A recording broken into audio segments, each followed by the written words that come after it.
My hands are burning. Oh!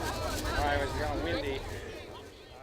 One thing I started a couple years ago is I started giving little quizzes, mainly to see where they're at and their understanding of the information.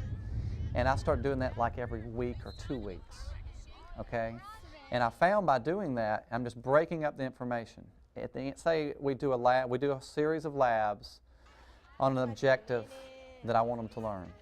All right, then I'm going to give them a little quiz, 10, 15, 20 questions. And that quiz is going to indicate and be an indicator for me. It's going to let me know if they understand the information, okay? And it's helping the kids as well because it's breaking up the information. They don't have to learn as much at one time. So I will do several quizzes in a 9-week period and maybe one test.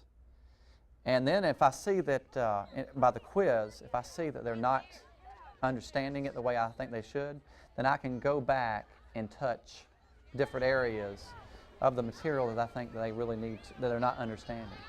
The problem with that is you're going to have some kids really understanding it and some kids not.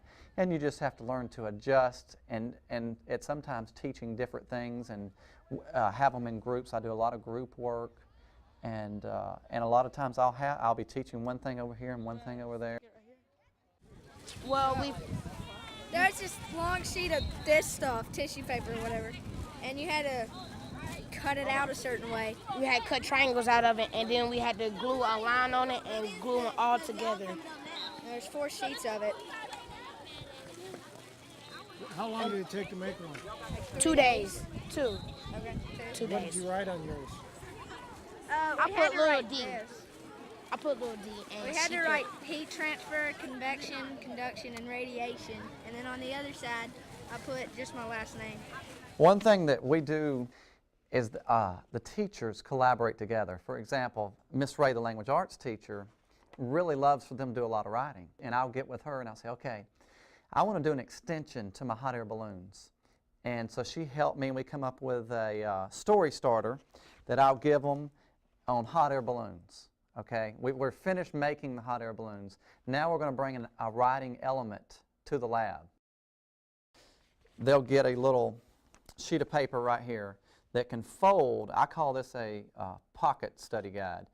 If you give them something that they've created and they're going to cut right here, and they'll eventually fold this and it'll fit right in their pocket. And it's going to have all their terms for heat transfer, all their terms for the hot air balloons.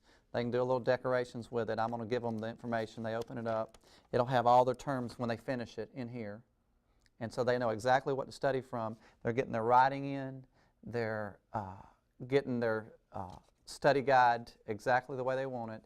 And then when they study, we'll even put the examples on the study guide. And so when they see it on here, and I'm giving them examples and they're studying, then when they take the test, they'll hopefully remember it.